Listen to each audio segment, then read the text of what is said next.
கர்த்தருடைய பிள்ளைகளே, இன்றைக்கு இந்த ரூத்தின் புஸ்தகத்தில் நான் வாசிக்கும் போது ஆண்டவர் இந்த நிறைவான பலன் இவர்களுக்கு ஆண்டவர் நிறைவான பலனை கொடுத்த ஒரு சில காரியங்களை நான் வாசித்தேன். ரொம்ப ஆச்சரியமா இருந்துச்சு. நீங்கள் 3ஆம் அதிகாரத்தினுடைய 11வது வசனத்தை வாசிக்கலாமா? முதலாவதாக ஆமென் தாங்கி 3ஆம் அதிகாரம் 11வது வசனத்தை வாசிக்கலாம். இப்போதும் மகளே, நீ பயப்படாதே, உனக்கு வேண்டியபடியெல்லாம் செய்வேன். நீ குணசாலி என்பதை என் ஜனமாகிய ஊராரெல்லாம் அறிவார்கள். அடுத்த வசனத்தை கூட வாசிக்கலாம். நான் சுதந்திரவாளி என்பது மெய்தான், ஆனாலும் என்னிலும் கிட்டன சுதந்திரவாளி ஒருவன் இருக்கிறான். இன்னொரு விஷயம் கூட அந்த 11வது வசனத்தை வாசிக்கலாம்.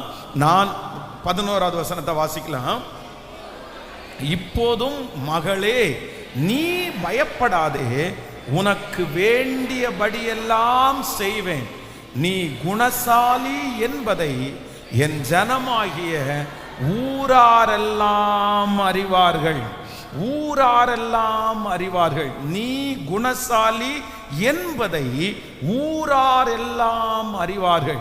கர்த்தருடைய பிள்ளைகளே, இந்த ஆண்டவர் நமக்கு வாக்கு கொடுக்கிறார். இந்த 100 நாள் ஜெபத்தில் ஆண்டவர் ஒரு நிறைவான பதிலை நமக்கு தரப்போகிறார். இந்த நிறைவான ஆசீர்வாதம்ன்றது இந்த ரூத்தினுடைய வாழ்க்கையில என்ன அப்படின்னு சொன்னா, வேதம் சொல்லுகிறது, நீ குணசாலி என்கிறதை ஊராரெல்லாம் அறிவார்கள். அப்படின்னா நம்பர் 1 நான் என்ன நம்புறேன் அப்படின்னு சொன்னா, தேவன் நம்மை இதுவரையிலையும் ஒரு சில இடங்களிலே ஒருவேளை நீங்கள் ஒரு சாட்சியுள்ள வாழ்க்கை வாழ்ந்திருக்கலாம், சாட்சியாய் கர்த்தர் நிறுத்தி இருக்கலாம். ஆனால் கர்த்தர் இனி அடுத்த படி உங்களை கொண்டு போக போகிறார்.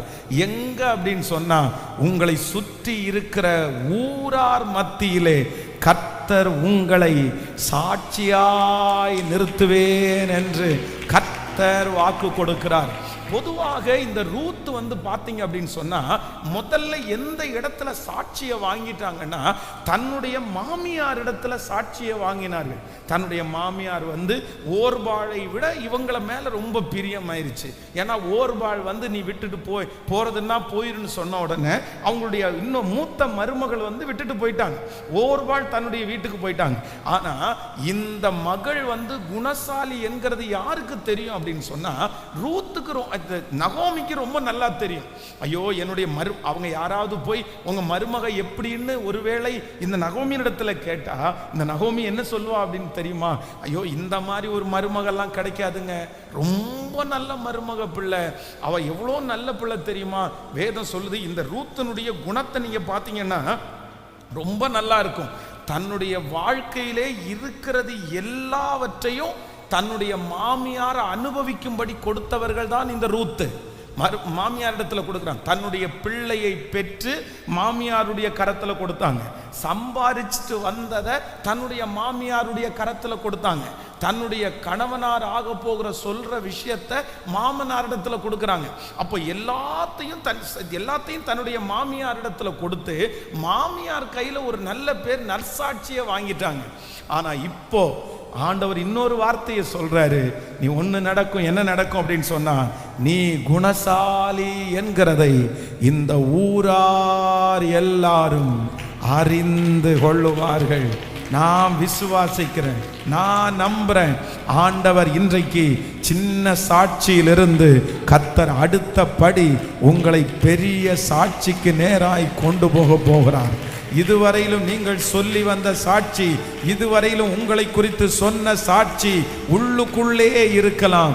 ஆனால் ஆண்டவர் வாக்கு கொடுக்கிறார், இன்னி பலர் மத்தியிலே, பல கிரவுடு மத்தியிலே, ஆயிரக்கணக்கான ஜனங்கள் மத்தியிலே நீங்க குணசாலி என்கிறதை கர்த்தரே சாட்சி சொல்ல வைக்க போகிறார். நம்புறவங்க முழு வெள்ளத்தோடு கரங்களை தட்டி, எஸ் லார்ட், என்னை நிறுத்துகிற தேவன், என்னை நிறுத்துகிற தேவன், என்னை சாட்சியாய் நிறுத்துகிற தேவன், என்னை சாட்சியாய் நிறுத்துகிற தேவன், என்னை மற்றவர்களுக்கு முன்பாய் சாட்சியாய் நிறுத்துகிற தேவன். ஹல்லேலூயா, ஆமென். எத்தனை பேர் விசுவாசிக்கிறீங்க? ஆமென். கர்த்தர் என்னை சாட்சியாய் நிறுத்த போகிறார். இவ்வேதத்திலே எலிசபெத்தினுடைய வாழ்க்கையை நம்ம வாசிக்கும் போது வேதம் சொல்லுது, அவங்களுக்கு ஒரு குழந்தை பிறந்ததுனால ஊரார் எல்லாரும் சந்தோஷப்பட்டார்களாம். அந்த ஊரார் எல்லாருக்கும் அவங்களுக்கு ஆண்டவர் ஒரு குழந்தை கொடுத்தாருன்னு ஊரார் கேள்விப்பட்டார்கள். அதே போல மரித்த லாசரு உயிரோடு எழும்பும் போது வேதம் சொல்லுது, அந்த ஊர்ல இருக்கிற அத்தனை பேருக்கும் அவன் உயிரோட எழுந்த சாட்சி போய் சேர்ந்தது. ஹல்லேலூயா! எத்தனை பேர் விசுவாசிக்கிறீங்க? நான் நம்புறேன் ஆண்டவர் ஒன்று செய்ய போறாரு. இந்த ரூத்தினுடைய வாழ்க்கையில முதல் செய்தது, நீ குணசாலி என்பதை இந்த ஊரார் எல்லாரும் சீக்கிரமாய் அறிந்து கொள்ளுவார்கள். அது வரைக்கும் அவங்க ஐடென்டிஃபை பண்ணல. யாரோ எந்த ஊருகாரியோ எப்படி இருப்பாளோ, இவருடைய கேரக்டர் எப்படி இருக்குமோ தெரியல. யாராவது மாமியார் நல்லவங்கன்னு சர்டிஃபிகேட் கொடுக்குறாங்க, ஆனால் யாருமே வேறவங்க ஈஸியாக சர்டிஃபிகேட் கொடுக்க மாட்டாங்க. ஆனால் ஆண்டவர் ஒன்று கிருபையாய் செய்கிறார். இல்லை, எல்லாரும் சர்டிஃபிகேட் கொடுக்குற அளவிற்கு ஊரார் கர்த்தர் உங்களுக்கு கொடுக்கிற ஆசீர்வாதத்தை ஊரார் காண போகிறார்கள். கர்த்தர் உங்கள் தலையை நிமிர பண்ணுகிறதை ஊரார் காண போகிறார்கள். கர்த்தர் உங்களை அலங்கரிக்கிறதை ஊரார் காணப்படுகிறார்கள். ஆமேன். கர்த்தர் இவனுக்கு பெரிய காரியங்களை செய்தார் என்று உங்களை சுற்றி இருக்கிறவர்கள் அறிந்து கொள்ள போகிறார்கள். ஆமேன். ஆண்டவர் உங்களோடு கூட இருக்கிறதை இந்த ஊர்ல இருக்கிற ஜனங்கள் அறிய போகிறார்கள். எந்த ஊர்லே அவமானப்பட்டீர்களோ, எந்த ஊர்லே வெட்கத்தோடு வந்தீர்களோ, எந்த ஊர்லே ஆமேன் ஆமேன் கணவனார் இறந்து போனார் என்கிற செய்தியோடு வந்தீர்களோ, அதே ஊரார் எல்லாரும் கேள்விப்படுகிற அளவிற்கு சாட்சியாய் நிறுத்தின அந்த கர்த்தர் இன்றைக்கு நம்மத்திலே அசைவாடுகிறார். இந்த சாட்சியை கேட்டுக்கொண்டிருக்கும் போது கர்த்தர் அசைவாடுகிறார். கர்த்தருடைய பிள்ளையே, சீக்கிரமாய் ஒரு நாள் வரும். கர்த்தர் ஹல்லேலூயா யூதேயாவிலே மட்டுமல்ல, சமாரியாவிலே மட்டுமல்ல, இந்த உலகத்தின் முடிவு பரியந்தம் நம்மை சாட்சிகளாய் நிறுத்துகிற கர்த்தருக்கு கரங்களை தட்டி முழு பலத்தோடு Thank you Jesus, thank you Jesus, thank you Jesus. ஹல்லேலூயா. வேதத்தில் நீங்க ஒரு வசனத்தை வாசிக்கும் போது 3ஆம் அதிகாரம் 11வது வசனத்தை வாசிக்கலாமா? அப்படின்னா 3ஆம் அதிகாரம், இப்பொழுது மகளே நீ பயப்படாதே, உனக்கு வேண்டியபடி எல்லாம் செய்வேன், நீ குணசாலி என்பதை என் ஜனமாகிய ஊரார் எல்லாரும் அறிவார்கள். நீங்க 3ஆம் அதிகாரத்தினுடைய 10வது வசனத்தை வாசிக்கலாமா? 10வது வசனத்தை வாசிக்கும் போது, அதற்கு அவர், மகளே நீ கர்த்தரால் ஆசீர்வதிக்கப்படுவாயாக, நீ தரித்திரரும் ஐஸ்வர்யவான்களுமான வாலிபர்கள் பிறகே போகாததினால் உன் முந்தின நற்குணத்தை பார்க்கலும் உன் பிந்தின நற்குணம் உத்தமமாயிருக்கிறது. கவனிங்க ஆண்டவருடைய பிள்ளைகளே, ஆண்டவர் இந்த ரூத்துக்கு இந்த வார்த்தையை சொல்றாருல்ல, உன்னுடைய நற்குணம் ஊராரெல்லாம் அறிவார்கள் சொல்றாங்கல்ல.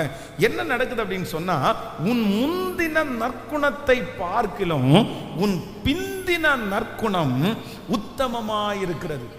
ஒரு ஆண்டவருடைய பிள்ளைகளுக்கு இந்த கேரக்டர் ரொம்ப அவசியமான ஒன்று.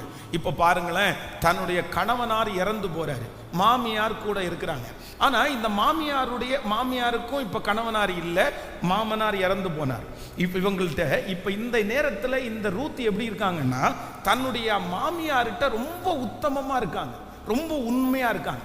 ஏன்னா இவங்களும் இழந்திருக்காங்க, அவங்களும் இழந்திருக்காங்க. இவங்களுக்கும் கணவனார் இல்லை, அவங்களுக்கும் கணவனார் இல்லை. மாமியை டிபெண்ட் பண்ணி தான் இப்போ உங்க ஆண்டவர், என்னுடைய ஆண்டவர் மாமியாரை சார்ந்து வாழ்றாங்க. ஆனா இப்போ ஊருக்கு வந்துட்டாங்க. இப்போ ஊருக்கு வந்த உடனே அங்க இருக்கிற போவாஸ் என்கிற ஒரு மனிதன் அவர்களுக்கு தென்படுகிறான். அந்த மனுஷன் விசாரிக்கிறான். அந்த மனுஷனுக்கு இந்த பொண்ணை ரொம்ப பிடிச்சு போயிடுச்சு. அந்த மனுஷன் இப்ப இந்த பொண்ணை கல்யாணம் பண்ண போறான். இதெல்லாம் நடக்குது. ஆனா மாமியார் என்ன சாட்சி கொடுக்குறாங்க அப்படின்னு சொன்னா, நீ முன்னாடி ஏற்கனவே நற்குணமா இருந்த, ஆனா உன்னுடைய முந்தின நற்குணத்தை பார்க்கலும் இப்போ ஆண்டவர் உனக்கு இவ்வளவு தந்தும் உன்னுடைய நற்குணம் எப்படி இருக்கு அப்படின்னு சொன்னா, பிந்தின நற்குணம் உத்தமமா இருக்குது. ஆண்டவருடைய பிள்ளைகளே, இன்றைக்கு இந்த சத்தத்தை கேட்கிற உங்களிடத்துல நீங்க கேட்டு பாருங்க, நீங்க எப்போ ஒரே மாதிரி இருக்கீங்களா? கொடுக்கிறதுக்கு முன்னாடி, வர்றதுக்கு முன்னாடி பாருங்க, நம்ம இடையில தியானிச்சோம், ஆகார தியானிச்சோம். இந்த ஆகார் தன்னுடைய வீட்டில் தன்னுடைய கணவனாருக்கு மனைவியாக்கி கொடுக்கறதுக்கு முன்னாடி வரைக்கும் ஆகாருடைய ஒரு வார்த்தை கூட வெளியில தெரியல. ஆகார் ரொம்ப அடக்கமா இருந்தாங்க, ஒடுக்கமா இருந்தாங்க. ஆனா எப்பொழுது கல்யாணம் பண்ணி கொடுத்து குழந்தை வயிற்றுல சுமந்தாங்களோ தன்னுடைய நாச்சியாரை அற்பமா எண்ணினார்கள் என்று வேதம் சொல்லுது. அதனாலதான் ஆண்டவர் சொன்னார், நீ போய் உன் நாச்சியார் அண்டைக்கு போய் அடங்கி இருன்னு சொன்னாரு. அதனால முந்தின நற்கீர்த்தி எப்படி இருந்துச்சோ அதே போல நீங்க கார் வர்றதுக்கு முன்னாடி எப்படி இருந்தீங்களோ அப்படிதான் கார் வந்ததுக்கு அப்புறம் இருக்கணும். வேலை வர்றதுக்கு முன்னாடி நீங்க எப்படி இருக்கிறீங்களோ அப்படிதான் வேலை வந்ததுக்கு அப்புறம் இருக்கணும். கல்யாணம் ஆகிறதுக்கு முன்னாடி நீங்க எப்படி இருந்தீங்களோ அப்படிதான் திருமணம் ஆனதுக்கு அப்புறம் நீங்க இருக்கணும். நீங்க காசு வந்ததுக்கு அப்புறம், உயர்வு வந்ததுக்கு அப்புறம் வித்தியாசமா மாறக்கூடாது. ஆண்டவருடைய பிள்ளைகளை எப்பொழுதுமே ஆண்டவர் ஒரே தராசுல நிக்கணும்னு கர்த்தர் எதிர்பார்ப்பார். அப்படி பணம் வந்ததுக்கு அப்புறம், பொருள் வந்ததுக்கு அப்புறம், மதிப்பு வந்ததுக்கு அப்புறம் யாரெல்லாம் தங்களுடைய கேரக்டரை மாத்துறாங்களோ அவர்கள் கொடுத்திருக்கிற ஆசீர்வாதத்துல நிலையா நீங்க ஓடவே முடியாது, நிலையா நீங்க நிக்கவே முடியாது. நீங்க கீழே வந்துருவீங்க, நீங்க கீழே விழுந்துருவீங்க. ஆண்டவர் எவ்வளவு ஆசீர்வதிச்சாலும் உங்களுக்கு ஒரு நல்ல இருதயம் வேணும். நான் எப்பவும் ஒரே மாதிரி இருப்பதற்கு, முந்தினதுல நான் எப்படி நற்குணமா இருந்தேனோ அப்படியே எனக்கு என்ன வந்தாலும் நான் நற்குணமா இருக்கக்கூடிய கிருபையை எத்தனை பேர் பொருத்தனை எடுக்கிறீங்க? இந்த 100 நாள் ஜபத்தில் நீங்க ஒரு பொருத்தனை எடுங்க. என்ன நம்பி எவ்வளோ உயர் வேணாலும் கொடுங்க ஆண்டவரே, என்ன நம்பி எவ்வளோ ஆசீர்வாதம் வேணாலும் கொடுங்க ஆண்டவரே, என்ன நம்பி ஒரு குழந்தைய கொடுங்க, என்ன நம்பி ஒரு ஆசீர்வாதத்தை கொடுங்க. நான் முன்னாடி எவ்வளவோ நற்குணமா இருந்தேனோ அதை விட அதிகமான நற்குணமாய் நான் இருப்பேன். ஹல்லேலூயா. பொருட்கள் வந்த உடனே ஆண்டவருடைய பிள்ளைகள் மாறக்கூடாது. உறவுகள் வந்த உடனே ஆண்டவருடைய பிள்ளைகள் மாறக்கூடாது. எந்த உறவுக்காக நீங்க உங்களை பெருமையா காமிக்கிறீங்களோ, எந்த ஆசீர்வாதத்திற்காக நீங்க பெருமையா காமிக்கிறீங்களோ, பெருமையா காமிச்ச உடனே உங்க ஆசீர்வாதம் நின்று போயிருன்றத நீங்க மறந்துடவே கூடாது. பாருங்க, எவ்வளவு ஒரு உத்தமமான ஒரு பொண்ணு. அதான் ஆண்டவர் சொல்றாரு, நான் உனக்கு ரொம்ப அழகா, நீ குணசாலியான ஒரு ஸ்திரீ. கர்த்தர் அவளை ரொம்ப அழகாய் கர்த்தர் ஆசீர்வதிப்பார். ஸோ நம்பர் 1, இந்த ரூத்துக்கு கிடைத்த முதல் ஆசீர்வாதம் என்ன அப்படின்னா, ஊரார் அறிவார்கள், கர்த்தர் எல்லா ஊராருக்கும் முன்பாகவும் சாட்சியாய் நிறுத்துவார். ஒரு 3 பேருடைய கரத்தை பிடிச்சு சொல்லுங்க, உங்க ஊர்ல கர்த்தர் உங்களை சாட்சியாய் நிறுத்துவார். நீங்க குடியிருக்கிற இடத்துல ஆண்டவர் உங்களை சாட்சியாய் நிறுத்துவார். சொல்லுங்க, ஆண்டவர் உங்களை சாட்சியாய் நிறுத்துவார். நீங்க போகிற இடத்துல கர்த்தர் உங்களை சாட்சியாய் நிறுத்துவார். ஆண்டவர் உங்களை சாட்சியாய் நிறுத்துவார். ஆமென். ஆண்டவர் உங்களை உயர்ந்த இடத்துல கர்த்தர் நிறுத்துவார். உங்களுடைய சாட்சியினுடைய எல்லை பெரிதாகும். கர்த்தர் எல்லையை பெரிதாக்குவார்.